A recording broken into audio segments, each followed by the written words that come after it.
Salut tout le monde, comment vous allez? Vous avez bien dormi? Normalement, on est dimanche matin, 8 h, et on va causer crawler, crapahuteur. Aujourd'hui, nous avons ici un Axial Capra, qui est déjà à la base sorti de la boîte, une excellente machine. On va commencer par les points négatifs tout de suite, comme ça c'est réglé parce qu'il n'y en a pas des masses. 1. Le prix Horizon Hobby. En gros, ça c'est une version 4 roues directrice. 480 €. Peut-être parce qu'on paye les royalties à Curies, parce qu'il y a des ponts Curie, donc qui sont des ponts portiques. Pour ceux qui ne savent pas ce que c'est, un pont monoportique part tout droit sur les roues, et le pont portique, eh ben, il ressemble à une porte. Il y a une petite réduction ici au niveau du moyeu pour permettre ça. Ça fait gagner de la garde au sol ici au centre.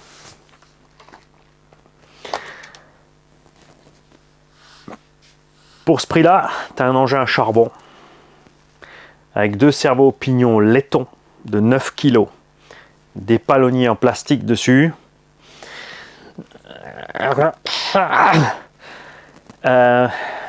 C'est le prix d'un Cross RC Emo X. Alors, je dis pas ça parce qu'il est plus gros, mais il y a beaucoup plus de technique là-dessus. On a plus de matos, le matos est plus conséquent. On a un moteur plus balèze, un combo plus balèze, un cerveau plus balèze, et on a la possibilité de bloquer les diffs plus boîte 2. Dans celui-là, il y a ce qu'on appelle un dig, normalement d'origine, ce qui te permet de bloquer le train arrière. Donc tu braques à fond, tu bloques tes roues arrière, tu peux faire un petit demi-tour sur place où tu es sur le rocher, ou tu peux traîner ton popotin derrière comme un chien qui a des vers sur la pelouse. Je pense que si j'avais un dig, c'est ce que je ferais le plus souvent parce que c'est ce qui m'éclaterait le plus. Tu vois le truc?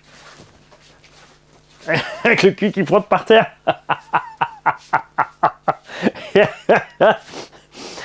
Voilà, ça c'était pour les points négatifs. Les points positifs, donc c'est efficace. Les cerveaux 9 kg, bon bah comme dit, c'est pas génial, mais ça fait le taf. L'engin n'étant pas très lourd, il est vraiment compact. C'est prévu avec une toute petite batterie ici là-devant. Tu mets une 2S 1500 ou 2000, ça suffit large. De toute façon, tu es parti très longtemps.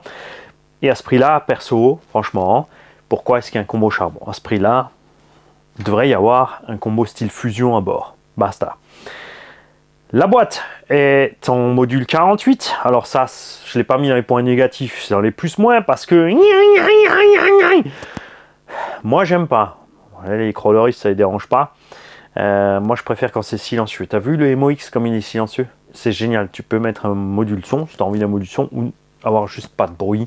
Parce que quand tu es dehors dans la nature en train de profiter, en train de crapahuter, c'est sympa quand il n'y a pas de bruit. Quand tu as une boîte avec un tout petit module comme ça, quand tu passes ta première, quand ça mouline, et ben tu as ta boîte qui fait... et ton engin qui avance tout doucement. C'est dommage. Je suis pas super fan. Mais celui-ci a été modifié, puisque cet engin nous vient de chez Steph RC Custom, et il part à La Réunion. Il a fait un pit stop ici pour l'expédition à La Réunion, tout simplement. Puisque je sais comment faire, donc j'ai simplifié la vie à Steph. J'ai dit, écoute, tu me le files, c'est pas un problème, je l'envoie à tonton Gilles. On s'en s'occupe, tu s'occupes de rien. Ce qu'il a modifié là-dessus, parce que c'est déjà un bon engin à la base, c'est pas grand-chose. Il a fait un setup suspension à sa sauce. Donc l'engin, vraiment, tu vois, il peut aller jusque-là, les ponts peuvent tomber jusque-là. Il a mis des ressorts plus courts pour permettre à l'engin, tout simplement, justement, de poser par terre. Alors tu vas te demander, si tu n'es pas habitué à crapahuter, tu dis, ouais, mais là, il n'y a pas de débattement. T'as pas besoin, c'est un engin qui n'est fait que pour rouler doucement, pour passer d'une caillasse à l'autre. Ce qu'il te faut, c'est du croisement de pont. Et si tes ressorts te poussent, tu vas basculer plus vite. Donc il y a plus d'intérêt à ce que le véhicule soit posé en bas. Point positif donc des amortos d'origine axiale fournis avec, c'est qu'ils ont une vis de purge. Tu peux donc mettre une dépression, une pression négative à l'intérieur de l'amorto. La qualité est suffisante pour que ça maintienne ça, c'est pas un problème, c'est-à-dire que tu rentres complètement la tige, tu vires toute l'air, le trop d'huile, tu fermes. En sortant la tige, quand tu lâches, ça rentre à nouveau. Tu n'es donc pas obligé d'aller acheter exprès encore des amortisseurs G-Mate 0 ou autre, même si tu peux, parce que ça marche super bien aussi. Et que il n'y a pas de limite quand on s'amuse, je veux dire. On râle sur les tarifs, mais à la fin, on claque pour autre chose. C'est con, hein, c'est comme ça. Ok. La batterie, donc, est rangée là-dessous, sous le capot. Je vais donc mis une petite 2S 1500 à bord rapidement pour montrer l'histoire de la direction, puisque il est en 4 roues directrices, mais, fait la chèvre. Tu n'as pas de radio fournie avec, puisque c'est normalement RTR, qui est capable de gérer l'avant de l'arrière. Tu as un mixage dessus, mais là aussi, ils ont fait un autre choix que ce qu'on attend. Quand on te dit un mixage sur une radio, tu te dis, bon, ben, tu peux mixer soit rouler que l'avant, soit 4 roues directrices dans le même sens, soit opposé pour partir en crabe. Avoir un train directeur, c'est pas toujours pratique parce qu'à certains endroits, ben, justement, ça te fait sortir de la voie. Donc c'est bien de pouvoir mettre à zéro, ça c'est sûr. L'idéal étant pour ce genre d'engin, moi je peux que t'inviter, Gilles, si tu te prends en jeu avec ce genre d'engin, de prendre une radio à stick. Et la radio stick, tu mets le cerveau avant avec tes gaz et le cerveau arrière sur la manette neutre, comme ça tu peux rouler, puisque ça va lentement, tu peux braquer l'avant et l'arrière séparément, donc un petit peu plus ou moins l'arrière ou opposé, comme tu as envie instantanément. C'est vraiment le plus pratique. Et de toute façon, l'étage après ça, tu vas voir, c'est le Moab, c'est-à-dire un crawler qui a un moteur par pont. Et là, ta radio à stick prendra encore plus de sens puisque tu mettras tes 2 moteurs, 2 voies de gaz, donc tu pourras accélérer séparément les deux, plus tourner séparément les deux. Mais ça, c'est l'étage au-dessus de la concentration. Après, il n'y a que l'hélico. Si tu veux faire plus compliqué. Mais ça marche d'enfer.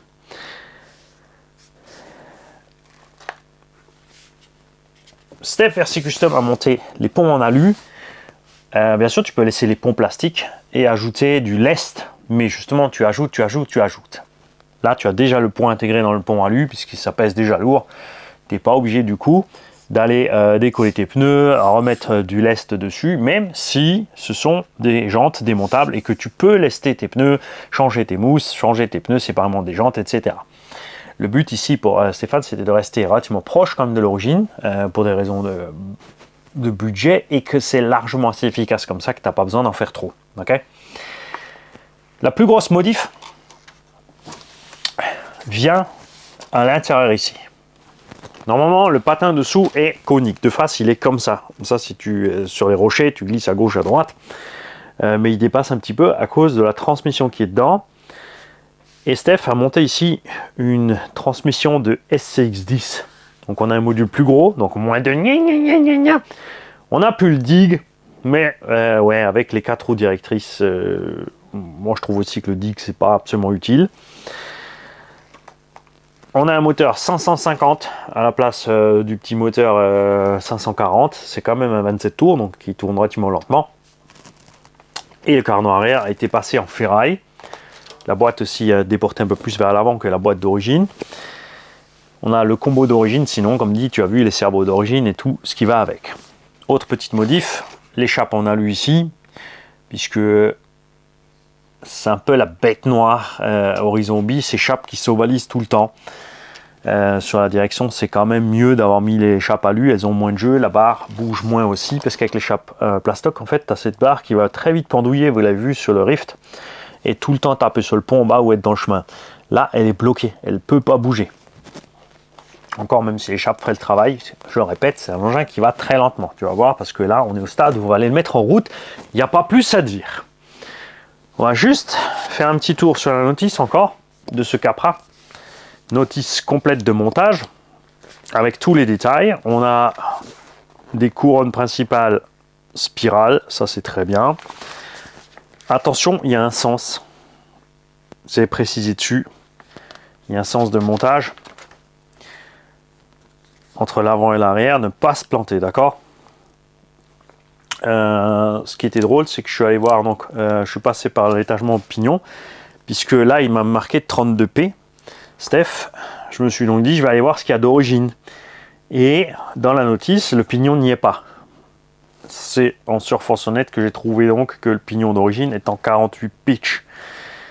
Ça, c'est donc ton cerveau de digue qui est normalement à bord. Et d'ailleurs, s'il y a un dig à bord, avec quoi il fonctionne? cette radio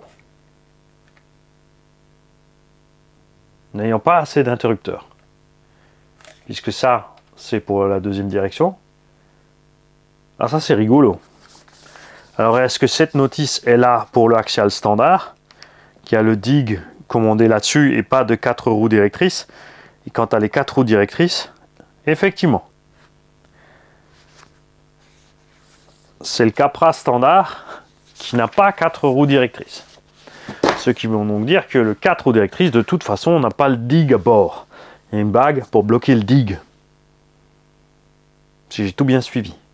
Le but, comme toujours, c'est que ceux qui savent se mêlent de la conversation. C'est fait exprès, on les attend. La radio Spectrum, on va plus la présenter, vous la connaissez. Vous avez ici, si vous avez un AVC, donc le réglage de l'AVC. S'il n'y a pas d'AVC, c'est le steering rate, c'est-à-dire le taux de braquage. Ici, le réglage du frein qui n'influe donc plus sur... Tu ne perds plus la marche arrière, même si tu mets ton frein au minimum. Le trim de la direction, le trim des gaz, les inversions direction gaz et la bride de puissance. Point négatif de cette radio, ça s'allume tout seul. Regarde, je te montre. Dans le transport, si elle n'est pas bien calée, je veux dire, la moindre pitch net, ça se met en route. Et souvent, ce qu'on a eu, on a des gens qui me mailent en panique, ouais, mon machin marche plus et tout, et c'est là, faites gaffe. Tout ce qui est interrupteur ici, direction et inversion de la voie des gaz, et ben ça va très facile aussi pendant le transport. Donc bien protégé. Je préfère vraiment quand tout ce genre de choses se planquer sous un capot bien clipsé, fermé. Basta, on n'en parle plus. Les molettes aussi se dérèglent très vite. Pendant les transports, tu touches, tu frottes, ça dérègle tout. C'est pas bien grave, surtout pas sur un crawler. Et tout ce qu'il faut, c'est avoir le réflexe quand tu sors ta radio. Le mieux, c'est de prendre un point de couleur et te mettre un petit point pour tes réglages. Comme ça, quand tu déballes ta radio, tu te mets en face de tes petits points et ensuite tu mets en route. Si ça n'a pas bougé, tant mieux. Mais voilà, alors oui, il y en a qui disent ouais, mais il suffit de faire une mousse avec un truc. Ah ouais, t'as une grosse mallette pour la radio, t'as une mallette pour le machin. Et nous, on met comme ça, tu vois, tu mets tout ensemble comme ça, dans un tout petit sac, et basta. C'est ce qu'on veut. Ça aussi, c'est d'origine, il y a le petit logo Spectrum dessus pour dire que c'est nous qu'on l'a fait. Il existe plein de choses imprimées 3D pour le faire, des pièces même plus complexes pour le faire, et le plus couillon de tout, ce qu'on a fait depuis longtemps déjà, avant qu'ils nous pondent ça, c'est de mettre un rilsan, et tu coupes le bout du rilsan, tu prends un gros rilsan, et le bout du rilsan il dépasse ici, et tu fais la même chose. Mais c'est bien qu'il l'ait fait de série, franchement je trouve ça bien. Et donc cet interrupteur là va nous servir pour la direction. On va mettre le bestiau en route, comme toujours on attend le petit champ Spectrum du Super Nintendo. On a l'éclairage avant, comme toujours, pas d'éclairage arrière, c'est pas la seule marque qui fait ça. C'est toujours un peu dommage, on te met une petite LED pour dire on a mis des LED, mais il n'y a que la moitié du boulot. Moi j'aurais bien aimé que d'office tu aies les LED aussi là et les LED aussi ici. Surtout que des engins au même prix, beaucoup plus gros, plus puissants, plus mastoc. Mais attention, ils ne font pas ce que lui il fait. Détendez-vous les fans de l'Axial, je le comprends tout à fait. Moi, je suis aussi fan du Erevo qui est une hérésie, si tu regardes, entre le prix de l'achat et de tout ce qu'il faut modifier pour qu'il marche comme il faut. Tu vois, et pourtant, je l'adore quand même. Donc je comprends bien sûr tout à fait ça, c'est juste qu'on aimerait que ça évolue. Les pneus d'origine sont bons. Comme dit, avec ces ponts en alu, tu n'as pas besoin d'ajouter d'autres lestes. Ça, c'est cool. Et nous avons donc une direction normale devant, tu peux voir. D'ailleurs, tu vois, regarde, le trim, c'est complètement déréglé. Tu as le petit bip pour te donner le neutre.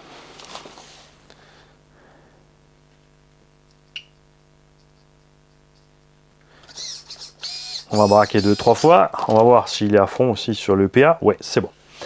Ok. Donc jusque-là, absolument rien d'anormal. Ok. Mais tu vas me dire comment fonctionne ta direction arrière. Est-ce que tu peux l'activer ici pour la tourner dans le même sens et ensuite tu tournes d'office les 4 roues? Et non. Ce qu'ils ont fait, c'est qu'ils t'ont fait un mixage pas à pas. Quand tu appuies en haut, ça tourne d'un côté par 2 crans. Sur le bas, ça revient et tu continues de l'autre sens. Tu vois? Je vais te remettre ça de dessus que tu puisses voir. Tu peux donc tourner un sens, avoir un petit peu de direction opposée, beaucoup de direction opposée. Pourquoi avancer en crabe? Tout simplement, quand tu es en ligne sur une pente, si tu as les roues comme ça, tes roues avant vont déjà creuser le passage, jeter du sable et abîmer la pente. Tes roues arrière vont tomber sur ce qui tombe des roues avant, vont pas avoir de grippe parce que ça fait un tapis roulant. L'intérêt donc ici est, dans certaines pentes, de pouvoir avancer en crabe pour être sur deux voies séparées. Et c'est comme si tu avais des pneus beaucoup plus larges, tout simplement. Ça fonctionne très bien. Et dans certains cas, tu ne peux tourner que du popotin si tu as besoin. Et si tu veux tourner sec, eh ben, tu tournes tes 4 roues directrices à la fois. Avec ce moteur et cet étagement qui nous a mis Steph, tu vois, tu peux y aller vraiment comme tu veux. Faut s'habituer un peu hein, au coup de la direction par étape à l'arrière, quand tu es dans les virages serrés. Après en crawler, de toute façon, tu te prends le temps. Sauf si tu t'appelles Mani, tu n'as pas de patience. Voilà. Donc, il y a un tas de possibilités. À la place d'avoir ici un switch comme ça, pas à pas, surtout que regarde, tu pilotes d'une main, tu es là sur ta direction. Ils ont fait ça pour pouvoir piloter d'une main, mais d'une main, tu ne peux pas tourner et en plus jouer avec le switch. Les deux ne sont pas possibles. Si tu es là, c'est pas un problème. Tu peux aussi, bien sûr, me dire, hey, tu peux faire ça et appuyer là. J'aurais bien vu aussi, honnêtement, une deuxième molette. À la place d'un switch pas à pas, d'avoir là-haut, comme le trim en fait, juste pour le cerveau arrière.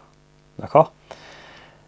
Comme ça, tout en roulant, tu peux ajuster au millimètre tes roues arrière. Il n'y aura pas besoin, tu verras Gilles, tu vas être très bien comme ça. Installer donc, on avait commencé à parler du sabot avant. Je me mélange les pinceaux. La transmission SCX10. Tu vois, ça c'est l'emplacement du cerveau de digue. Elle est plus basse, celle-là est plus plate. Donc celle-là a été imprimée en 3D fil de carbone, d'accord, pour installer l'autre transmis. Donc on n'est plus au centre, on vient d'avoir cette boule ici au milieu qui dépasse. On a gagné quand même franchement 1 centimètre de garde sur le centre pour pas rester accroché.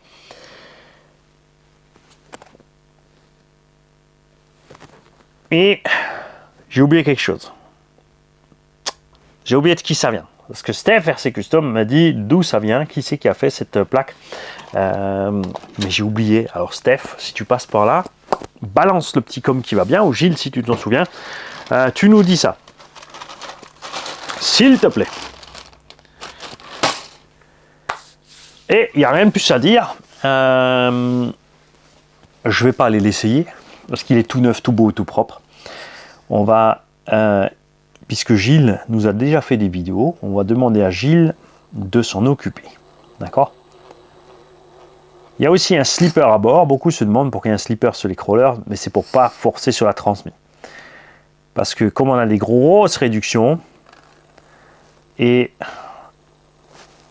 du coup quand tu es des fois coincé dans le rocher avec une roue bloquée, tu vas forcer, et tu vas péter les cardans ou même la transmission. Donc il vaut mieux avoir un slipper qui peut à ce moment-là glisser.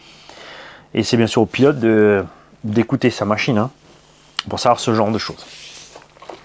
Alors quand ça tourne un peu plus vite,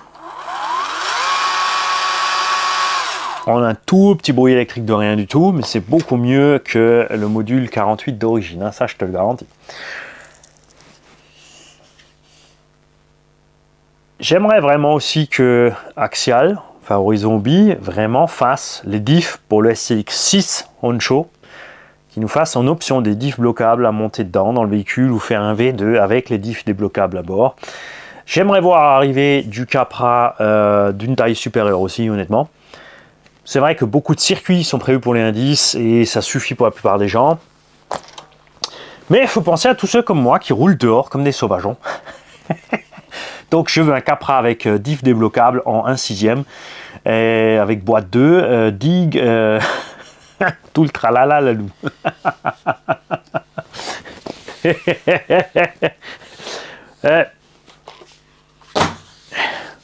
T'as vu, il tombe comme un buggy de compète. Pouf, il est posé. On va te le faire grimper un petit peu, juste histoire de passer le temps. T'être sûr d'avoir franchi les 10 minutes pour placer une deuxième pub. À moi le pognon. Après, c'est comme tout. Faut aimer l'engin niveau look. Faut aimer la discipline. On est bien sûr ici en frein automatique à 100% et marche arrière direct. Ce qui rend donc tout plus facile que de crawler avec un combo normal comme je l'ai fait avec le Cross RC Emo X. Il faudrait, oui, que je programme le Emo X en mode full crawl et que j'aille juste une fois me balader en crawl avec pour montrer ce qu'il sait faire le bestiau. Tu peux utiliser aussi la direction arrière comme tu peux constater pour récupérer l'équilibre dans certains cas. Parce que tu as vu avant, là, enfin là tu voyais pas, mais la roue arrière de l'autre côté était levée du sol. Et là j'ai récupéré.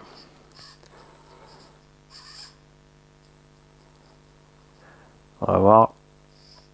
Tu fais le cours Mani, il va se casser la gueule et Steph il va t'engueuler. T'as raison, je vais redescendre.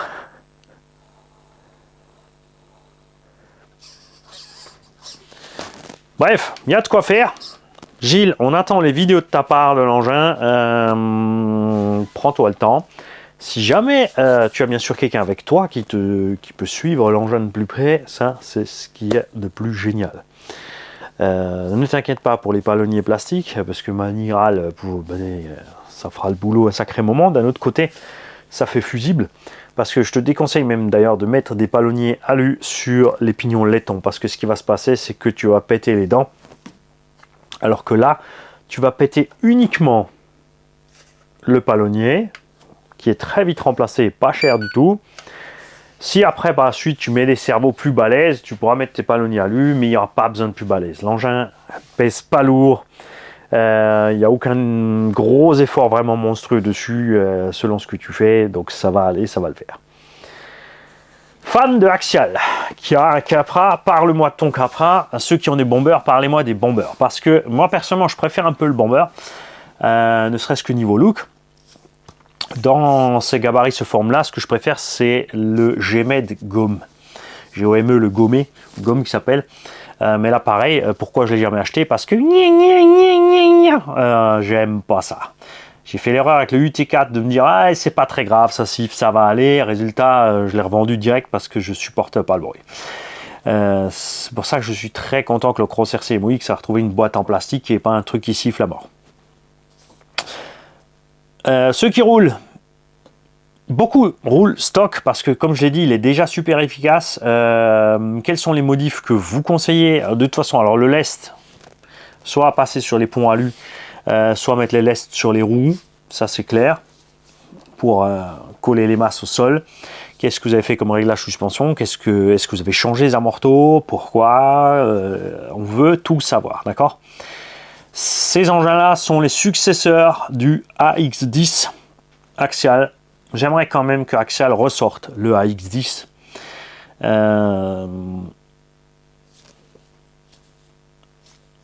Il est esthétiquement un peu plus beau quand même, avec cette cage. Mais le AX10, c'était encore un peu autre chose. Et ce que j'aimerais voir arriver, c'est un AX10 avec les moteurs sur les ponts.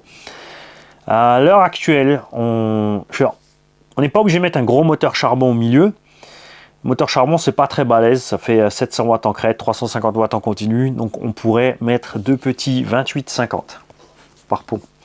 On n'est même pas obligé de mettre un gros moteur. Tu vois, un tout petit 28-50, 28-70 par pont. On pourrait même pousser le bouchon à en mettre avec une réduction ici comme ça, portique, tu vois, enfin de profiter de ça pour faire une réduction. C'est pas forcément une réduction, c'est juste un étagement. Si tu mets un pignon 10 sur un pignon 10 sur un pignon 10, t'as pas fait de réduction, mais on pourrait profiter d'une réduction interne ici et d'avoir un moteur là-dedans, 500 kV ou 200 kV ou 300 kV à l'intérieur du pont, pour avoir 4 roues motrices indépendantes. Je dis qu'il y a techniquement moyen de faire des trucs de débile. Pourquoi tu fais pas Mani? Parce que j'ai pas la patience pour crawler. Moi je vais aller rouler, et je vais aller rouler en 12S, parce que je vais équiper mon XRT avec mon 12S, et je vais y aller. Salut tout le monde, merci à Gilles d'avoir permis à ce crawler de passer là, merci à Steph RC Custom d'avoir joué le jeu aussi. À l'occasion, enfin ça fait un petit moment qu'on veut se rencontrer, Steph RC Custom et moi, enfin, je l'ai déjà vu rapidement chez Promodisme 67, mais je dois toujours encore, n'oubliez pas que fin du mois d'août, ou mi-août ou fin août, il y a la rencontre de RC Crawler à la Lutz. Je vais essayer d'être présent, de vous filmer tout cet événement. Je vais bien sûr emmener un crawler ou deux, mais le but ça va être vraiment, je dois le faire. C'est pour ça que j'ai la caméra Sony, la grosse, avec le Scorp Feiju, pour vous faire des belles vidéos de ce que font ces gars-là. Parce qu'eux, ils auront la patience, ils ont la maîtrise pour crapahuter doucement, pour bien poser les pneus et tout. Et moi, face à la montée, je vais débloquer les diffs, je vais mettre la 2 et dans ma tête, et bloque les freins en haut pour poser au-dessus. Passer, c'est passé. Il fallait monter, je suis monté. Tu m'as pas dit qu'il fallait y aller à 1 km/h. Ouais, je préfère le Formula Off-Road et le Rock Racing. Ne pas confondre le Rock Racing et le crawler. D'ailleurs, on va vite faire une petite parenthèse sur ça. Ok. Il y a, pour la plupart des gens, le crawler, donc, ce sont des engins qui roulent pas très vite et qui crapahutent. Dans cette catégorie de crawler, il y a des sous-catégories. C'est comme toujours, tu as les gens globales et tu as les extrémistes. Nous avons donc les crawlers Moab. Vraiment, les crawlers, ils ressemblent à rien, sont moches comme tout. Par contre, ils te grimpent vraiment absolument partout. J'ai vu des crawlers absolument extrêmes dans ce domaine. Bien sûr, avec un moteur par pont, mais pas seulement. J'ai vu quelqu'un, c'est un Américain, il faut que je retrouve cette vidéo, fabriquée avec 2 trains arrière de Rustler 4.2. Vous allez me dire, mais pourquoi il a fait ça? Donc le gars, il a pris le pont arrière du Rustler, c'est une suspension triangulaire, d'accord? C'est là qu'il faut suivre. Attention, le gars, il a mis l'arrière complet du Rustler, donc il a fait de la transmission arrière un pont. Il y a donc un pont qui se balade, plus une suspension triangulaire. Tu vois un peu ce qu'il est capable de faire.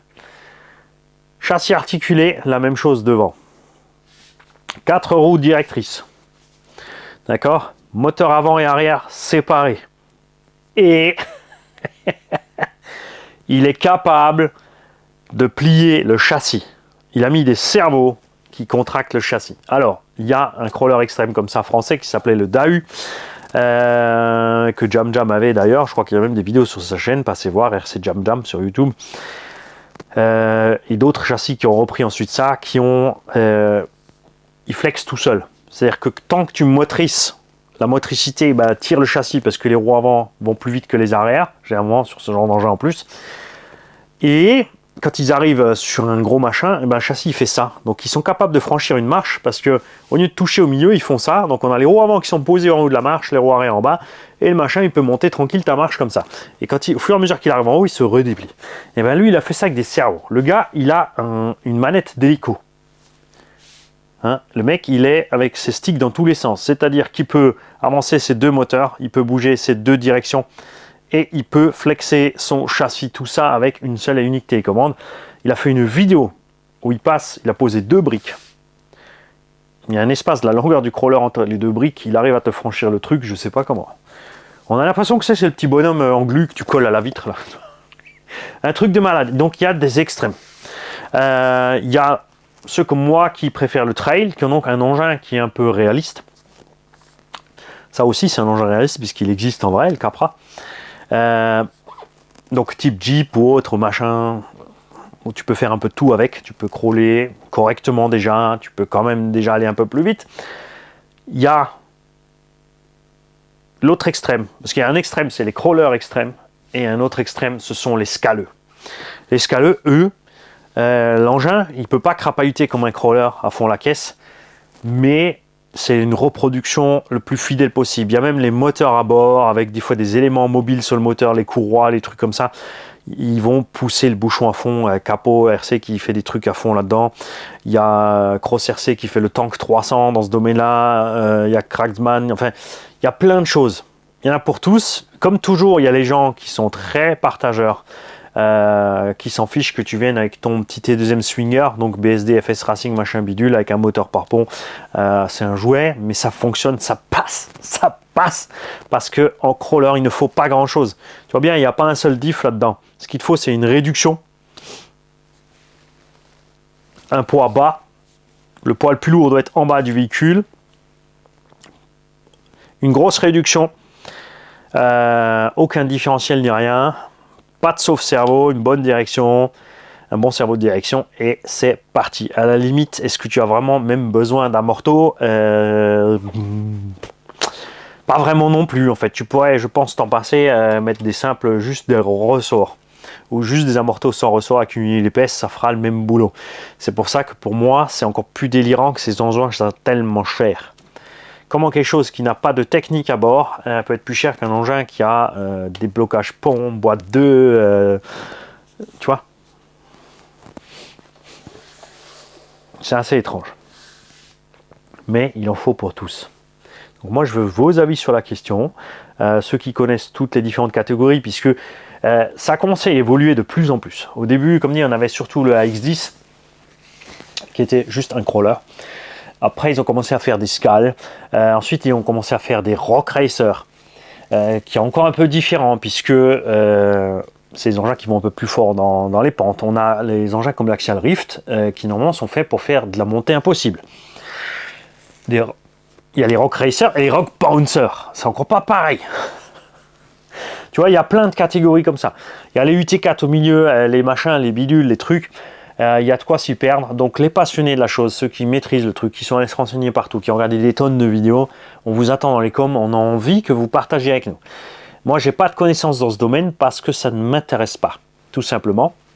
Mais j'aimerais que vous partagiez avec moi et avec les autres abonnés votre passion. C'est tout le but de cette chaîne depuis le début.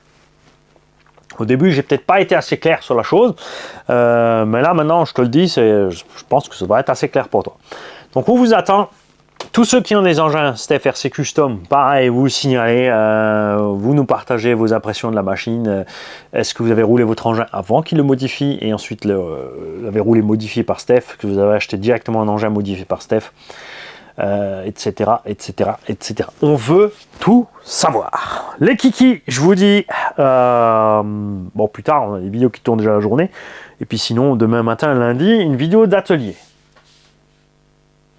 J'ai un tas de choses à faire, mais entre-temps, j'aurais peut-être pas eu le temps parce que je suis allé rouler. Du coup, il n'y en aura peut-être pas. Ma foi, vous verrez bien. Passez quand même nous voir à 6h30, c'est plus prudent. Salut tout le monde. Ça coupe pas. Fallait appuyer.